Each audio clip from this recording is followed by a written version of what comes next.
कल हमने जाना जीवन विज्ञान और शिक्षा के बारे में। आज हम पढ़ने जा रहे हैं मूल्यपरक शिक्षा, सिद्धांत और प्रयोग।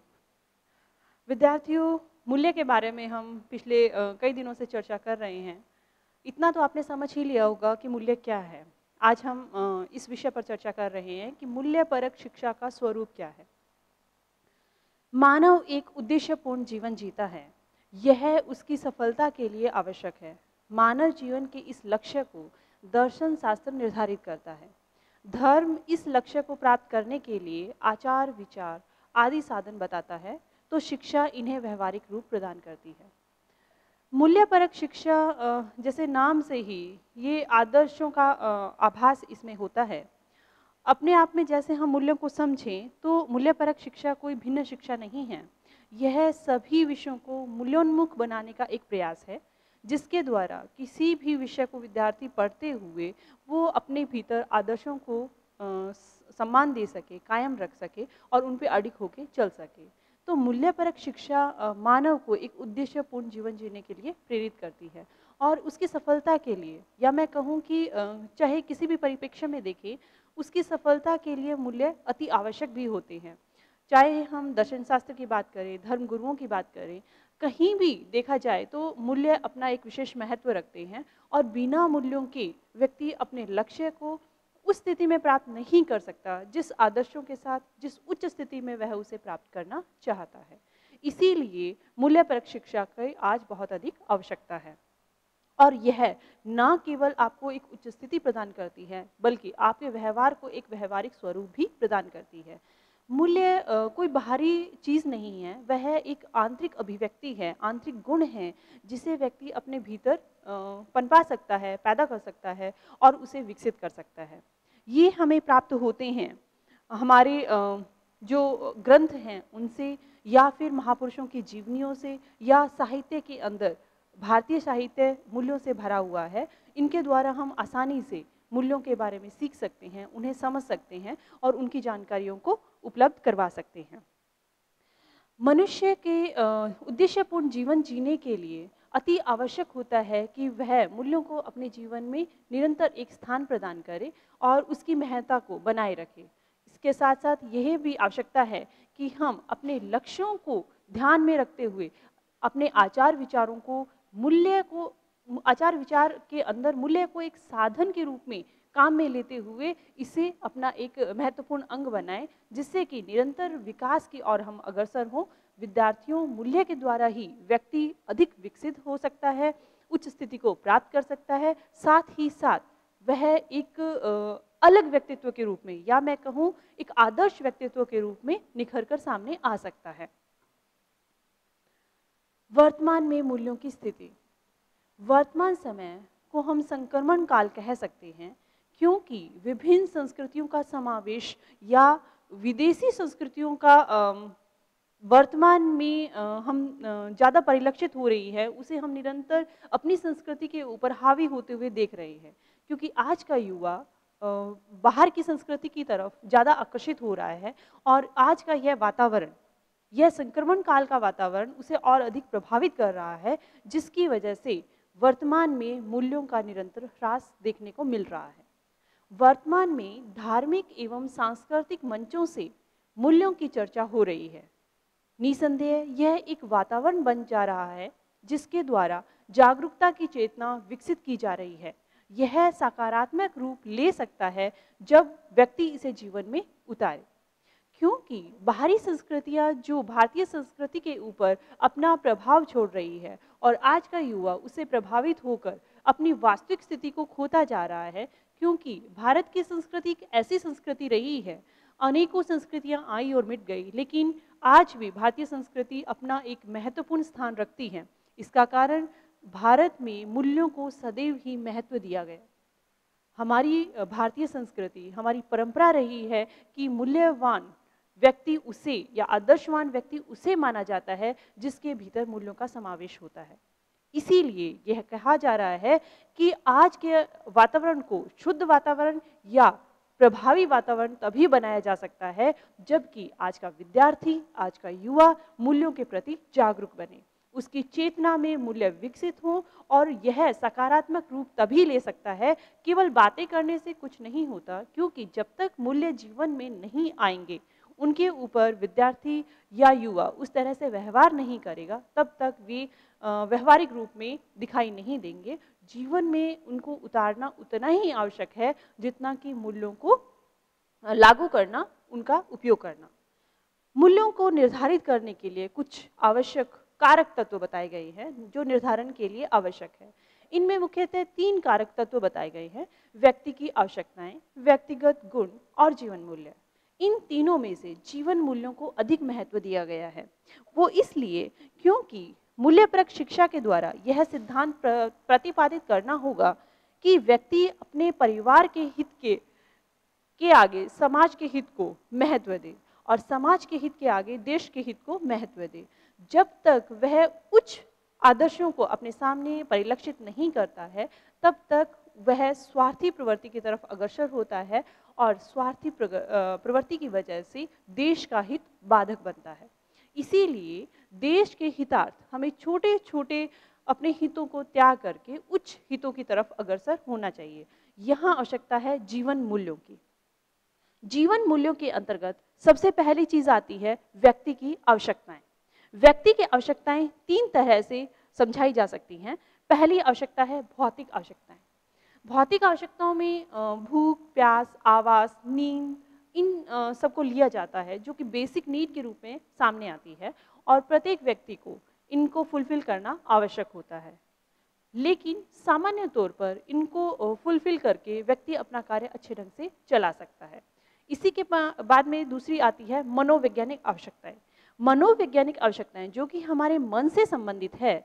इन आवश्यकताओं में स्वतंत्रता, संतोष, प्रसन्नता और ईगो या आक्रामकता, ये भी अपना एक अहम रोल अदा करते हैं। क्योंकि जहाँ एक तरफ व्यक्ति खुशी चाहता है, प्रसन्न रहना चाहता है, सुख और संतोष के साथ जीवन जीना चाहता है, वहीं दूसरी तरफ एक नेगेटिव एस्पेक्ट्स भी होता है, जिसे हम ईगो कह सकते हैं। वह प्रत्येक व्यक्ति में समाहित होता है, और इसी की वजह से वह कई बार सही और गलत की पहचान सही ढंग से नहीं कर सकता, और सही रास्ते पर चलते हुए ईगो की वजह से बड़ी हानियों का सामना करता है। अतः व्यक्ति को अपने गुणों के अंदर ये निर्धारण करना होगा कि उसकी मनोवैज्ञानिक कारक तत्व कौन कौन से हैं और उनको वह किस तरह से लागू कर सकता है। व्यक्ति की आवश्यकताओं में तीसरा तत्व है सामाजिक तत्व। सामाजिक तत्व में समाज के प्रति सहानुभूति का व्यवहार, मित्रता का व्यवहार और समाज के साथ उसके रिलेशंस, ये महत्वपूर्ण होते हैं। क्योंकि व्यक्ति एक सामाजिक प्राणी है, समाज के साथ उसे अपने संबंधों को निरंतर बनाए रखकर सकारात्मक रूप से अग्रसर होना होता है, तो इन सब के अंदर तालमेल बनाना अति आवश्यक है। देन आता है व्यक्तिगत गुण। व्यक्तिगत गुण में व्यक्ति का स्वयं के गुण निहित होते हैं, जिसमें शिष्टाचार, सहानुभूति, धैर्य, परिश्रम, साहस और अनुशासन, ये सारे गुण उस व्यक्ति को दूसरे लोगों से अलग भिन्न बनाते हैं, इसीलिए इन्हें व्यक्तिगत गुण कहा जाता है। देन आता है जीवन मूल्य।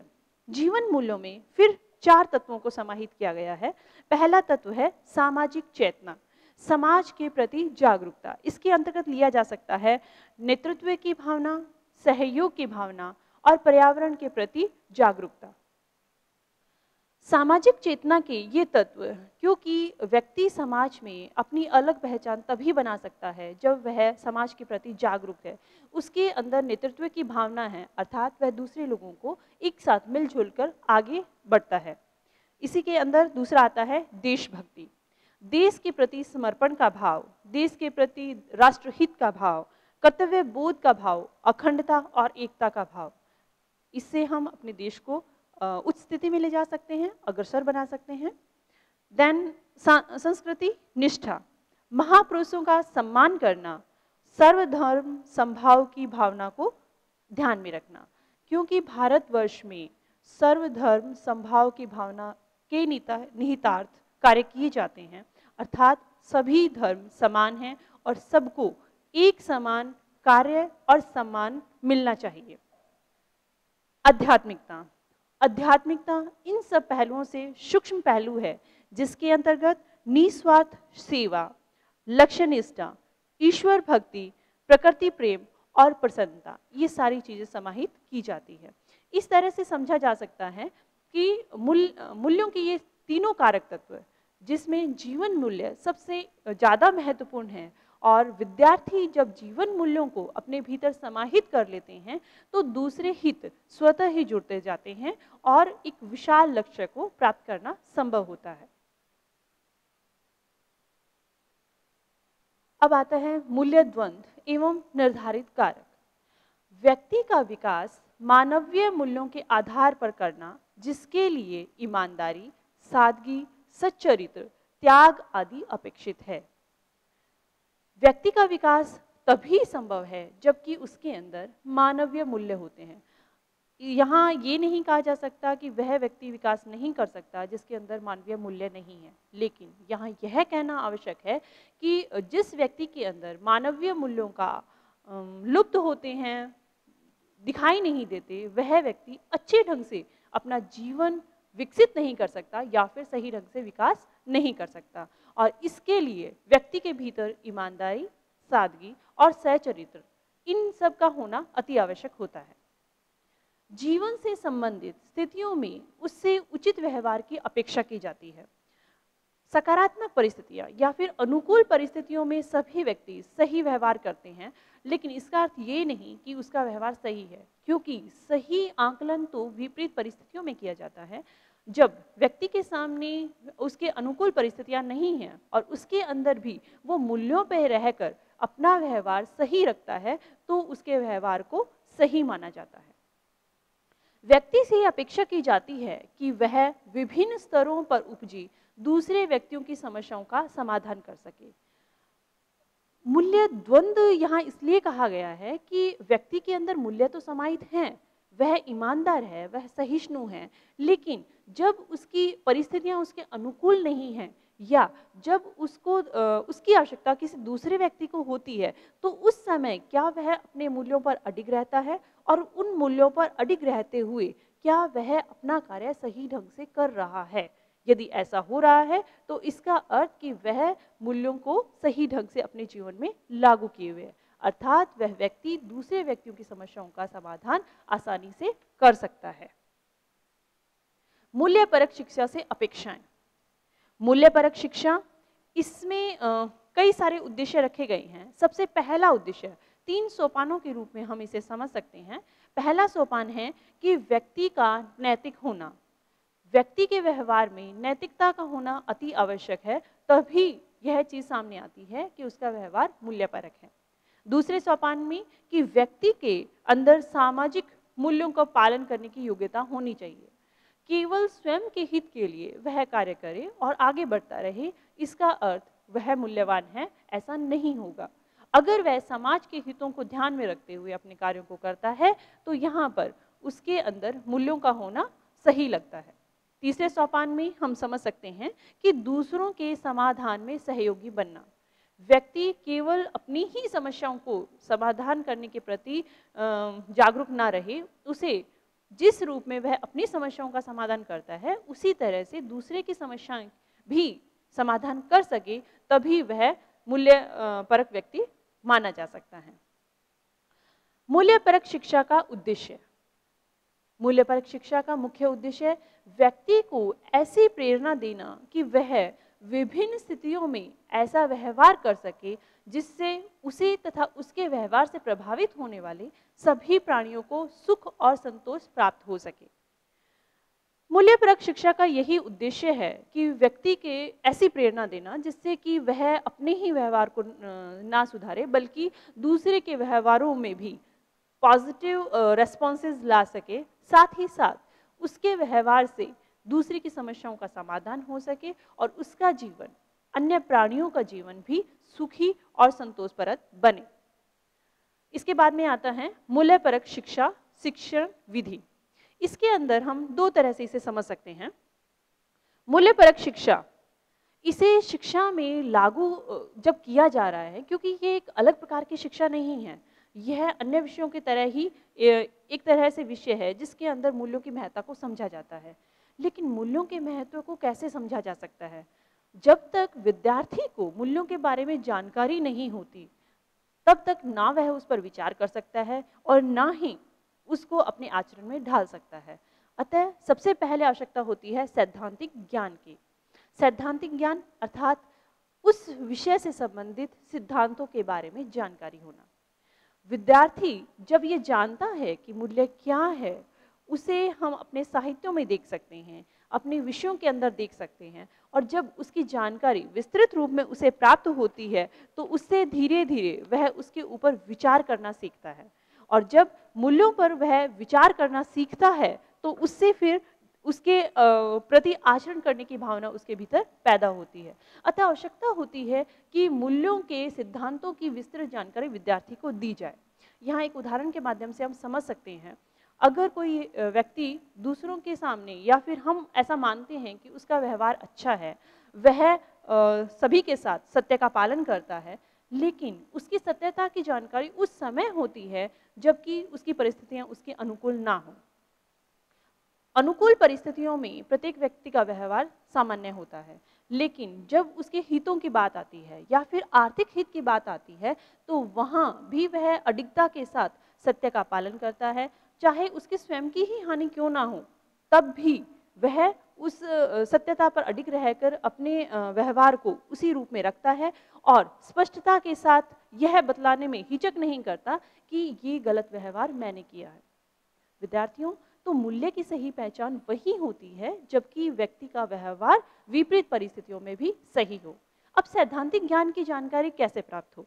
जैसे एक अध्यापक अपने विद्यार्थियों को अपने विषय के बारे में जानकारी प्रदान करता है, उसी तरह से अध्यापक के द्वारा भी उस विषय के बारे में जानकारियां प्राप्त की जा सकती है, या फिर हम महापुरुषों की जीवनियों के माध्यम से भी उस विषय के सिद्धांत की जानकारी प्राप्त कर सकते हैं।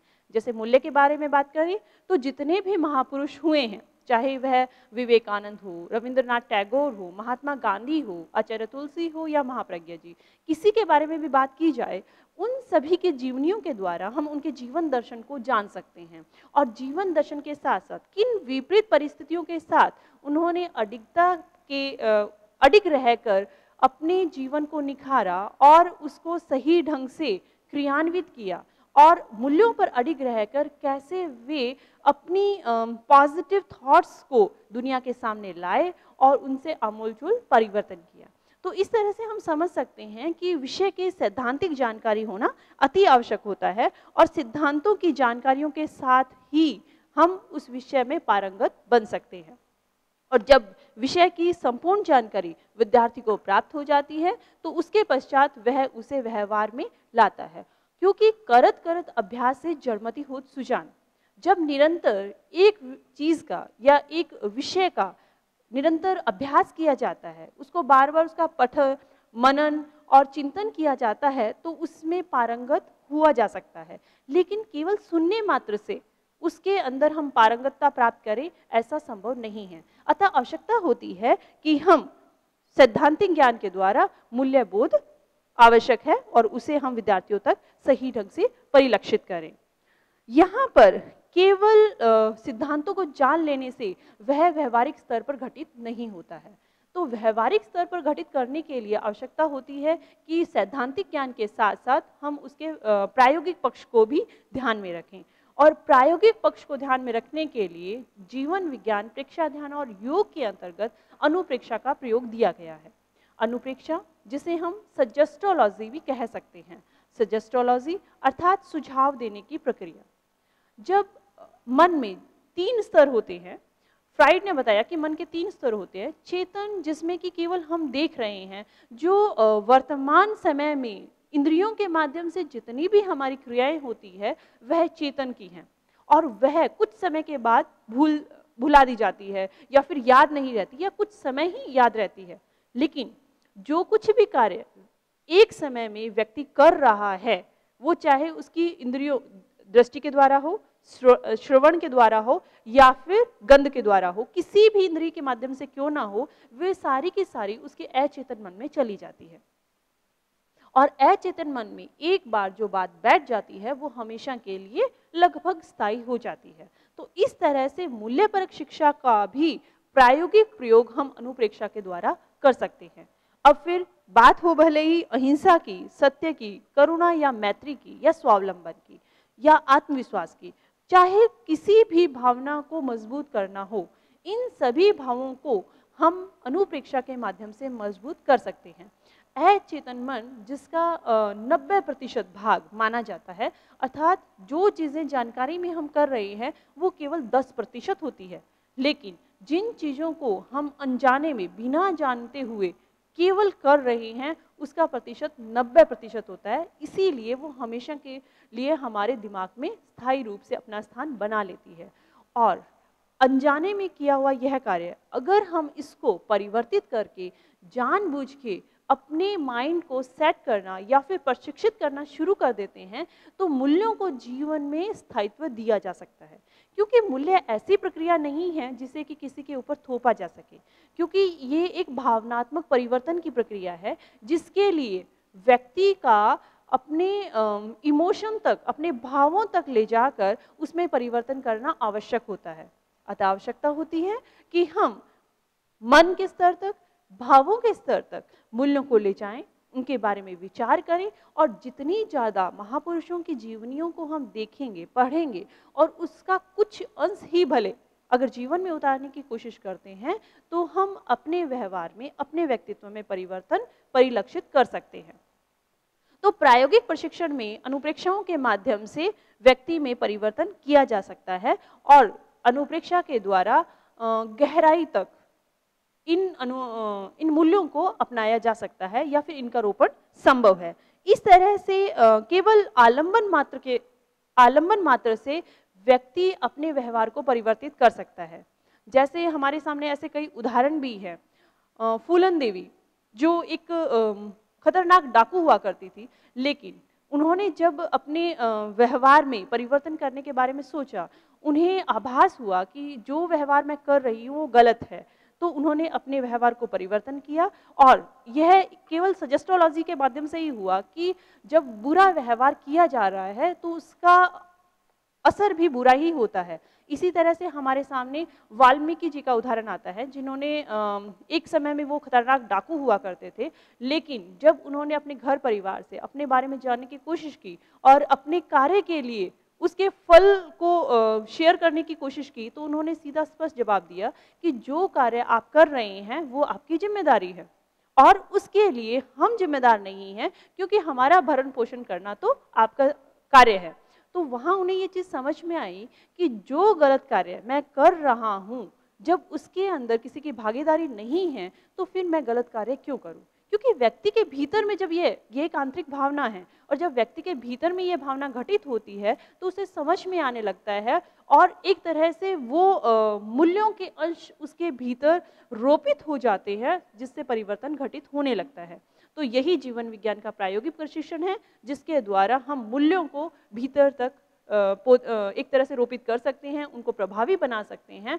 और ये लक्ष्य जिसे हम प्राप्त करना चाहते हैं वो विद्यार्थी जीवन में सबसे अधिक संभव होता है, क्योंकि विद्यार्थी के अंदर उसे आगे बढ़ना है, उसे चीज़ों को समझना है और साथ ही साथ अपने जीवन में उसके व्यक्तित्व का निर्माण करना होता है, क्योंकि ये एक निर्माणकारी काल होता है, इसमें निरंतर निर्माण हो रहा है। तो इसके अंदर इन प्रयोगों के माध्यम से, जीवन विज्ञान के इन प्रयोगों के माध्यम से, खासकर अनुप्रेक्षा के प्रयोगों के माध्यम से मूल्यों को स्थान दिया जा सकता है।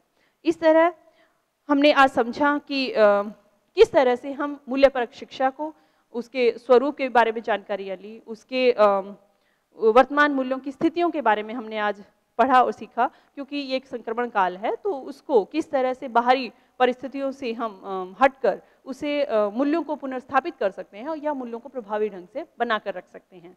फिर हमने मूल्यों के कारक तत्व के बारे में जाना, जिसके अंदर 3 मुख्य कारक लिए गए हैं। पहला कारक है व्यक्ति की आवश्यकताएं, दूसरा है व्यक्तिगत गुण और तीसरे आ जाते हैं इसमें जीवन मूल्य। तो इन तीनों के माध्यम से हम मूल्यों के कारक तत्वों को समझ सकते हैं और उसको जीवन में सही ढंग से प्रभावी बना सकते हैं। देन मूल्य द्वंद्व और निर्धारक कारक है। 3 सोपानों के माध्यम से मूल्यों के निर्धारक कारकों को समझा जा सकता है।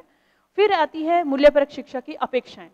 मूल्यपरक शिक्षा के माध्यम से आज कौन कौन सी ऐसी आवश्यकताएं हैं, उम्मीदें हैं, जिनको कि विद्यार्थी जीवन में प्रभावी बनाकर हम आज के वर्तमान परिप्रेक्ष्य को परिवर्तित कर सकते हैं। ये हमने मूल्यपरक शिक्षा की अपेक्षाओं के माध्यम से समझा। देन आता है मूल्यपरक शिक्षा का उद्देश्य क्या है। ये वास्तव में केवल और केवल व्यक्ति के व्यवहार को परिवर्तित करना है और व्यक्ति के व्यवहार को परिवर्तित करने के लिए उसे एक ऐसी प्रेरणा देनी चाहिए जिससे कि वह अपने व्यवहार को परिवर्तित और प्रभावी बना सके। और इसके बाद में हमने जाना कि मूल्यपरक शिक्षा शिक्षण विधि, तो दो प्रयोगों के माध्यम से हम मूल्यपरक शिक्षा की शिक्षण विधि को यानी सैद्धांतिक ज्ञान और प्रायोगिक ज्ञान के माध्यम से हम उसके बारे में जान सकते हैं। अब आता है मूल्य का सारांश। क्योंकि वर्तमान युग वैज्ञानिक युग है और विज्ञान के इस युग में प्रत्येक विद्यार्थी की या युवा की यह अपेक्षा रहती है कि वो निरंतर तेजी के साथ प्रगति करे, विकास करे और इस देश के अंदर, इस संसार के अंदर अपनी एक अलग पहचान बनाए। इसके साथ ही साथ वह अर्थ को भी अधिक महत्व देता है और आर्थिक दृष्टि से भी वह सक्षम बने। इसके लिए आवश्यकता होती है कि वह अधिक से अधिक दुनिया में अपना एक अलग प्रभाव बनाए। लेकिन इस युग में, इस वैज्ञानिक युग में उसे सुख सुविधाएं तो बहुत सारी उपलब्ध करवाई है, लेकिन उन सुख सुविधाओं के साथ जो आज हमने मनोवैज्ञानिक कारक की बात की, तो उस मनोवैज्ञानिक कारक में उसे संतोष, प्रसन्नता या खुशी भी चाहिए होती है। क्योंकि सुविधाओं से आपकी आवश्यकताएं तो भरण पोषण हो जाता है, लेकिन मानसिक शांति उससे उपलब्ध नहीं होती है। अतः आवश्यकता है कि दोनों के मध्य एक इस तरह का तालमेल रहे जिससे कि आप प्रभावी ढंग से अपने जीवन यापन कर सके। इसीलिए निरंतर इस वैज्ञानिक युग में ऐसा परिणाम सामने परिलक्षित हो रहा है जिससे कि समस्या निरंतर बढ़ रही है और इसका नकारात्मक व्यवहार व्यक्ति के आचार और व्यवहार पर देखने को मिल रहा है। क्योंकि उसका आचार और व्यवहार दोनों परिवर्तित हो रहे हैं।